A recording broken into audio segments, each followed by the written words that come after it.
Hi friends, operation Sindoor అన్న పేరు ఎందుకు పెట్టారు ఈ వీడియోలో మనం మాట్లాడుకునే ప్రయత్నం చేద్దాం. అన్నట్టు మా వీడియోస్ ఖచ్చితంగా లైక్ కొట్టండి.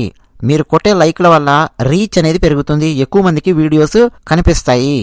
అలాగే మీ అభిప్రాయాలు కామెంట్ సెక్షన్లో రాసి మాతో రెగ్యులర్గా పంచుకుంటూ ఉన్న వాళ్లకు ప్రత్యేకమైన ధన్యవాదాలు నేను చెప్తూ ఉన్నాను. ఇక విషయానికి వస్తే ఆపరేషన్ సింధూర్ అంటే ఏమిటి? నిజానికి 3 గంటల క్రితం నేను ఒక వీడియో పెట్టినప్పుడు నా భార్య ఏమని చెప్పింది ఆపరేషన్ సింధూర్ అంటే, ఆమె ఏం గెస్ చేసింది అన్నది కూడా నేను మీకు ఆ వీడియోలో చెప్పడం జరిగింది. అప్పటికింకా నేను ఎందుకు ఆ పేరు పెట్టారో అవన్నీ నేను ఆలోచించలేదు. ఇమ్మీడియట్ గా నేను మీకు ఇన్ఫర్మేషన్ పాస్ చేశాను. ఏం జరిగింది, ఆ ప్రెసిషన్ గైడెడ్ మిసైల్స్ ఎలా ఉపయోగించారు, ఎలా కొట్టారు అన్నది జస్ట్ బేసిక్ ఇన్ఫర్మేషన్ మీకు ఇమ్మీడియట్ గా పాస్ చేయడం జరిగింది. గుడ్ న్యూస్ తొందరగా తెలియాలి కాబట్టి. అయితే క్లియర్ కట్ గా మన భారత ఆర్మీ ఆపరేషన్ సింధూర్ అన్న పేరు ఎందుకు పెట్టారో వాళ్ళు విడుదల చేసిన పోస్టర్లోనే మనకు క్లారిటీ వచ్చేస్తుంది. చాలా అద్భుతమైన పోస్టర్ డిజైన్ చేసిందండి భారత ఆర్మీ.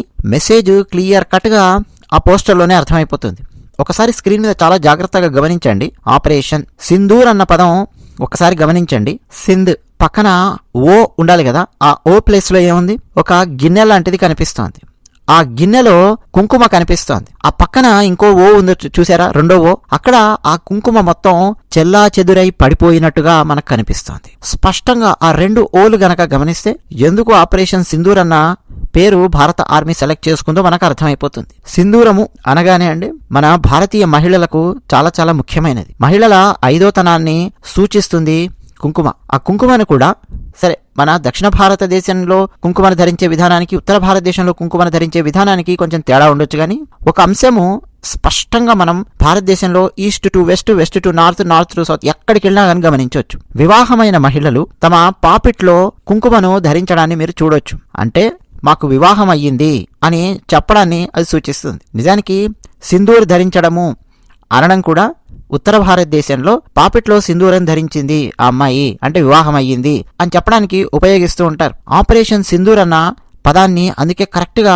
చూస్ చేసుకుంది భారత ఆర్మీ. ఏప్రిల్ 22వ తేదీన పహల్గాంలోని బైసరన్ వ్యాలీకి వచ్చిన టూరిస్టులను టార్గెట్ చేసి మరి ఉగ్రవాదులు పొట్టన పెట్టుకున్నారు. అందులో ముఖ్యంగా వాళ్ళు టార్గెట్ చేసింది ఆ జంటలలో పురుషులను టార్గెట్ చేశారు. పురుషులను సపరేట్ చేసి వాళ్ళ మతం అడిగి కల్మా లాంటిది ఏదో చెప్పమని చెప్పి కొంతమంది ప్యాంట్లు లాగి చూసి పురుషులను చంపారు. ఆ చనిపోయినటువంటి వాళ్లలో 5-6 రోజుల క్రితమే వివాహమైన నవ దంపతులు కూడా ఉన్నారు.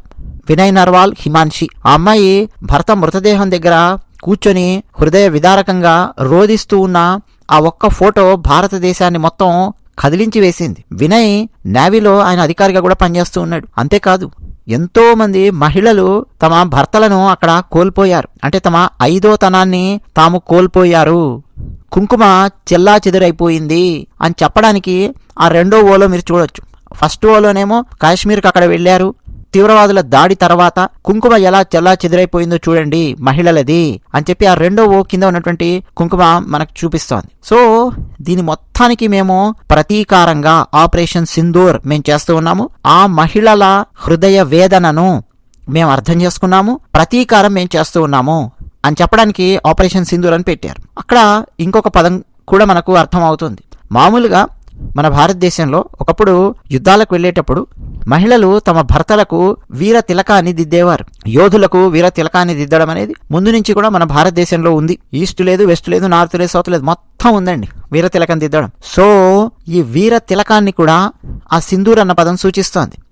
అంటే భారత ఆర్మీకి చెందినటువంటి వీరులు ఇప్పుడు ప్రతీకారం చేయడం కోసం అని చెప్పి ఈ దాడి నిర్వహించారు, తీవ్రవాదులను అంతం చేయడం కోసం ఈ ఆపరేషన్ చేపట్టారు అన్న బలమైన మెసేజ్ను పాకిస్తాన్కు అందివ్వడం కూడా ఇందులో ఒక భాగం. సో ఓవరాల్ గా చూస్తే అండి ఉగ్రవాదుల దాడిలో భర్తలను కోల్పోయిన అంటే తమ 5వ కోల్పోయిన మహిళల యొక్క హృదయ వేదనకు ప్రతీకారంగా ఈ ఆపరేషన్ నిర్వహించింది భారత ఆర్మీ. సో ఈ అద్భుతమైన ఆపరేషన్ లో లష్కరే తోయిబా, జైషే మహమ్మద్, హిజ్బుల్ ముజాహిదీన్ లాంటి సంస్థల యొక్క క్యాంపులను టార్గెట్ చేసి మరి భారత సైన్యము నేలమట్టం చేసి బలమైన సందేశాన్ని పాకిస్తాన్కు పంపించింది. అదే విషయం. మీరు ఇంకా ఏమనుకుంటున్నారో, పేరు కరెక్ట్గా పెట్టారా లేదా, ఇంకేదైనా పేరు పెట్టింటే బాగుండేదా, మీకేమర్థమైంది అన్నది కామెంట్ సెక్షన్లో రాసి మాతో పంచుకోండి. ధన్యవాదాలు.